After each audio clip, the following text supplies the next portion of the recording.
Kalau Mas Habibur Rahman tadi sudah mengatakan dari sudut pandang Gerindra sudah sefrekuensi dengan partai-partai lain termasuk juga yang sekarang ini ataupun juga belakangan ini sering ditemui. Termasuk salah satunya adalah PAN. Nah Mas Viva Yoga bagaimana kemudian hasil dari pertemuan kemarin untuk bisa menentukan langkah ke depannya?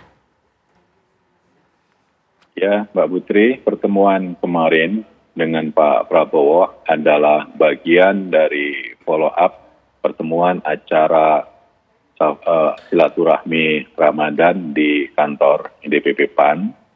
Ada komitmen bersama, ada frekuensi yang sama, ada landasan yang sama, upaya untuk membangun ikatan kebangsaan.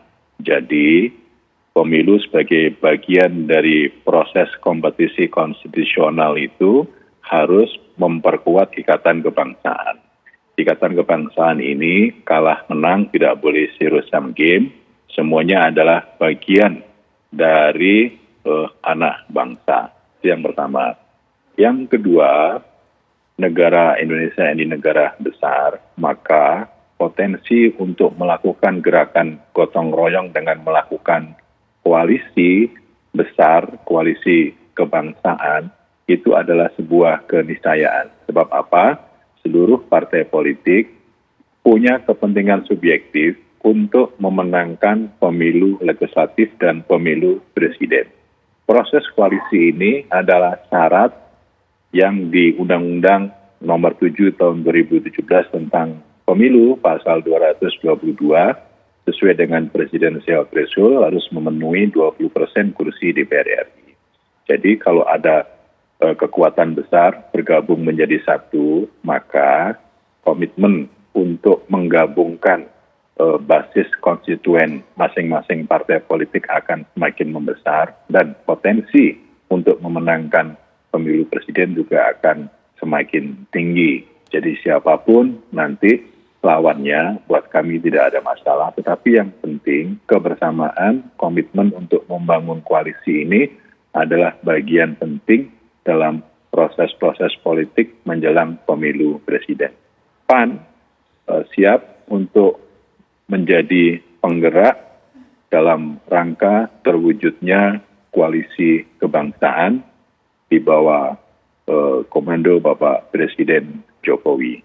Meskipun kita mengetahui bahwa seluruh proses politik ini diserahkan sepenuhnya oleh partai politik, tetapi ketua umum partai politik yang merupakan bagian dari pemerintahan juga terus berkoordinasi, menjalin komunikasi agar proses pemilu ini betul-betul melahirkan pemimpin yang punya legitimasi yang kuat dan dalam proses selanjutnya di koalisi ini bisa memenangi pemilu presiden. Soal siapa nanti yang akan ditetapkan menjadi pasangan calon, memang dalam hitungan matematika sepertinya rumit, seperti yang digambarkan oleh Mas Adi tadi. Betul. Masing-masing partai politik punya ketetapan masing-masing, punya kepentingan subjektif masing-masing, tetapi saya meyakini apabila nanti dibawa dalam satu meja perundingan, masing-masing kepentingan subjektif partai politik akan bertemu menjadi nilai objektifikasi dan itu adalah merupakan kesepakatan bersama.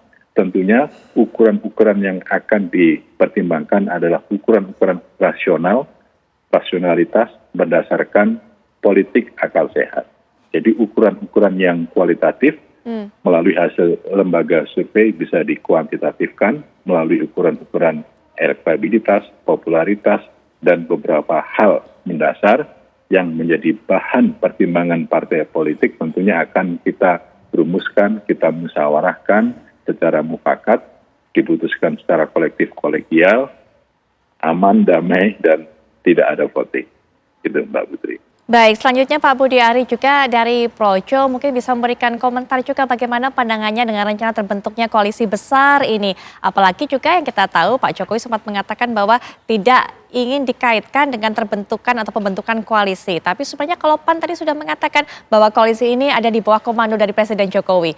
Pak Budi. Semangat persatuan, kerjasama, gotong royong dan koalisi kan baik buat bangsa ini. Karena ini negara besar, bangsa besar, sehingga energinya juga harus besar. Sehingga inisiatif prakarsa untuk membangun koalisi besar harus dimaknai positif. Karena tantangan-tantangannya besar ke depan, problematika yang dihadapi bangsa ini juga luar biasa besar. Sehingga kita lagi bukan perlu frekuensi dan sinyal, tapi udah lebih pada gelombang. Ini Indonesian Wave harus digelorakan. Karena kita akan menjadi negara besar di kurun 10-20 tahun mendatang. Jadi mental kita, karakter kita, kesiapan kita untuk menjadi bangsa besar harus kita tempa mulai saat ini gitu loh. Ini perlu buat nation character building kita. Kita ini bangsa besar dalam kurun waktu 2040-2045 atau 20 tahun ke depan. Sehingga semua langkah-langkah kita, pikiran-pikiran kita juga harus menuju bangsa besar gitu. Jadi semangat koalisi besar yang digagas, diinisiasi oleh para tokoh partai politik ya bagus sekali buat Indonesia. Begitu loh, Mbak.